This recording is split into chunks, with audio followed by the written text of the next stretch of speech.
तो चलिए सीधे आज के इस दिलचस्प एक्सप्लेनर में गोता लगाते हैं। आज का ये विषय सुनने में किसी मॉडर्न कॉर्पोरेट सेमिनार जैसा लग सकता है, लेकिन असल में हम एक बहुत ही प्राचीन ग्रंथ का अध्ययन कर रहे हैं। आज हम इसे एक मॉडर्न लीडरशिप कोचिंग के नज़रिए से डिकोड करेंगे ताकि एक एग्जीक्यूटिव के कॉन्फिडेंस की असली जड़ों को समझा जा सके। अक्सर होता क्या है कि बड़े बड़े लीडर्स बाहरी ताकत और रिसोर्सेज पर बहुत ज़्यादा निर्भर हो जाते हैं, लेकिन बड़ा सवाल ये है कि क्या वो ताकत वाकई में मानसिक शांति लाती है। इस केस स्टडी के जरिए हम इसी इल्यूजन यानी इसी भ्रम का विश्लेषण करेंगे। यहाँ एक ऐसी दुविधा है जिसे आज की कॉरपोरेट दुनिया में बहुत बार देखा जाता है। एक तरफ है बाहरी शक्ति यानी आपकी एक्सटर्नल वेल्थ, जैसे विशाल टीम, बड़ा बजट और शानदार इंफ्रास्ट्रक्चर, और दूसरी तरफ है भीतर पूर्ण शांति यानी इंटरनल पीस। एक बहुत ही आम गलतफहमी है कि अगर बाहरी रिसोर्सेज प्रचुर मात्रा में हैं तो मन की शांति और सफलता तो अपने आप मिल ही जाएगी। लेकिन सच कहूं तो ये एक बहुत बड़ा जाल है जिसमें अच्छे अच्छे और बड़े बड़े संगठन फंस जाते हैं। तो आइए इस चर्चा को आगे बढ़ाते हैं हमारे पहले भाग की ओर, the ultimate leadership case study. अब जरा कुरुक्षेत्र के इस हाई स्टेक्स बोर्डरूम की कल्पना कीजिए। भगवद गीता के पहले अध्याय का 7वां श्लोक हमारे सामने है। दांव पर बहुत कुछ लगा है और एक सीईओ अपनी पूरी रणनीति का गहन आकलन कर रहा है। इसे पढ़ते समय बिल्कुल ऐसा महसूस होता है जैसे कोई चीफ एग्जीक्यूटिव अपने सबसे सीनियर एडवाइजर के साथ बैठकर अपनी कंपनी की ताकतों और प्रमुख अधिकारियों की समीक्षा कर रहा हो। इसका सीधा और सरल अर्थ समझना बहुत जरूरी है। श्लोक कहता है, हे श्रेष्ठ ब्राह्मण, अब आप हमारी सेना के उन प्रमुख योद्धाओं को भी जान लीजिए जो मेरी सेना का नेतृत्व कर रहे हैं। मैं आपके ज्ञान के लिए उनका परिचय देता हूं। यहां लीडर यानी दुर्योधन विपक्ष की ताकत से ध्यान हटाकर अचानक अपनी खुद की लीडरशिप टीम की मजबूती को हाईलाइट करने की कोशिश कर रहा है। देखा जाए तो यह एक जानी मानी कॉर्पोरेट रणनीति है ना। जब सामने वाला कंपटीशन भारी लगने लगे तो अपनी खुद की टीम की अचीवमेंट्स गिनाना शुरू कर दो। इसी के साथ हम पहुंचते हैं दूसरे भाग पर, रिव्यूइंग द स्टार प्लेयर्स।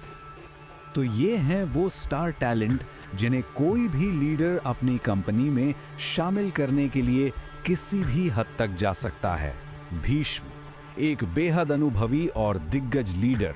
कर्ण, एक ऐसा परफॉर्मर जिसकी वफादारी पर कोई सवाल ही नहीं उठा सकता। और द्रोण, एक मास्टर स्ट्रैटेजिस्ट और सलाहकार। कॉर्पोरेट नजरिए से अगर देखा जाए तो ये एक कंप्लीट ड्रीम टीम है। बाहरी रूप से देखने पर लगता है कि इस संगठन को हराना बिल्कुल नामुमकिन है। लेकिन यहीं पर कहानी में एक ट्विस्ट आता है। भाग 3, डायग्नोसिंग द हिडन एंजाइटी। यहाँ सबसे दिलचस्प बात इस श्लोक की साइकोलॉजी है। सलाहकार को पूरे सम्मान के साथ द्विजोत्तम कहकर संबोधित किया जा रहा है, लेकिन अपनी टीम की खूबियां गिनाने की जो ये अचानक जल्दबाजी है ना, वो कुछ और ही कहानी बयां कर रही है। ये सिर्फ एक नॉर्मल इंट्रोडक्शन नहीं है, ये एक छिपी हुई एंग्जाइटी है जिसे बाहरी ताकत के शो ऑफ से ढकने की कोशिश की जा रही है। एक लीडरशिप कोच के तौर पर देखा जाए तो असली एनालिसिस यहीं से शुरू होता है। जब लीडरशिप के अंदर डर बैठा हो तो अक्सर बाहर से खुद को ज्यादा मजबूत दिखाने का अनावश्यक प्रयास किया जाता है। और ये आइसबर्ग इफेक्ट का एक बहुत ही शानदार उदाहरण है। एक तरफ है बाहरी वास्तविकता, एक विशाल सेना और महान कमांडर, बिल्कुल किसी कंपनी की अनलिमिटेड फंडिंग की तरह। लेकिन दूसरी तरफ है आंतरिक वास्तविकता, एक सूक्ष्म चिंता और मानसिक शांति का पूरी तरह से गायब होना। ऊपर से देखने पर एक बहुत बड़ा और मजबूत एम्पायर दिख रहा है, लेकिन सतह के ठीक नीचे एक गहरा और कमजोर कर देने वाला असुरक्षा का भाव छिपा है। यही बात हमें ले जाती है हमारे चौथे भाग की तरफ, the illusion of external resources.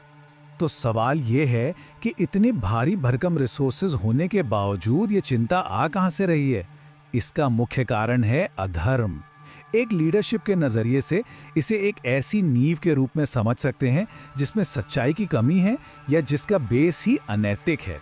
जब बिजनेस या जीवन में फैसले अनैतिक आधार पर लिए जाते हैं तो वो अपने आप ही अंदरूनी असुरक्षा को जन्म देता है। सीधी सी बात है, जब फाउंडेशन ही सही नहीं है तो बाहरी स्ट्रक्चर चाहे कितना भी भव्य क्यों ना हो, वो कभी शांति नहीं दे सकता।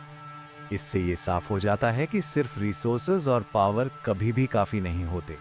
एक बहुत बड़ा बजट और टॉप टियर टैलेंट होने के बावजूद अगर कोई चीज़ सबसे ज़्यादा मायने रखती है तो वो है मेंटल स्टेबिलिटी और धर्म। किसी भी उद्यम को सही दिशा में ले जाने के लिए एक एथिकल और मजबूत आधार का होना बहुत ज़रूरी है।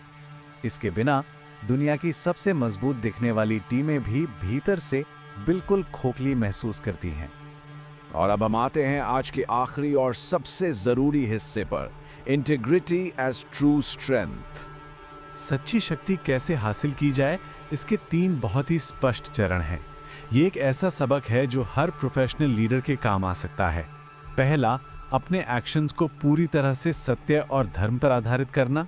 दूसरा, बाहरी सफलता के इस भ्रम, इस इल्यूजन से खुद को अलग करना। और तीसरा, जब ये दोनों हो जाएं, तब जाकर मिलता है सच्चा आत्मविश्वास, असली एग्जीक्यूटिव कॉन्फिडेंस। और कभी न टूटने वाली मानसिक शांति केवल उन्हीं कार्यों से मिलती है जिनकी जड़ें सत्यनिष्ठा यानी इंटेग्रिटी में गहराई तक समाई हों। और जैसा कि इस केस स्टडी में देखा जा सकता है, यह लीडरशिप रिव्यू बस यहीं पर नहीं रुकता। मूल ग्रंथ के आगे के श्लोकों में इन महान कमांडर्स का और भी विस्तार से परिचय दिया जाएगा। इससे ये समझने में और भी मदद मिलेगी कि कैसे एक अस्थिर नींव वाला नेतृत्व अपने बाहरी आवरण को लगातार बार-बार मजबूत दिखाने की कोशिश करता रहता है। इस पूरे विश्लेषण को खत्म करने से पहले एक बहुत ही गहरा सवाल छोड़कर जाते हैं। जरा सोचिए, क्या हमारा खुद का आत्मविश्वास केवल बाहरी उपलब्धियों जैसे पद, सैलरी या टीम के साइज पर टिका है, या इसका आधार हमारे भीतर के सत्य और एथिकल क्लैरिटी पर बना है? ये एक ऐसा सवाल है जो किसी भी इंसान की प्रोफेशनल और पर्सनल फाउंडेशन की असली परीक्षा लेता है। इस पर गहराई से विचार जरूर होना चाहिए, क्योंकि यही असल में हमारी सच्ची सफलता का रास्ता तय करता है।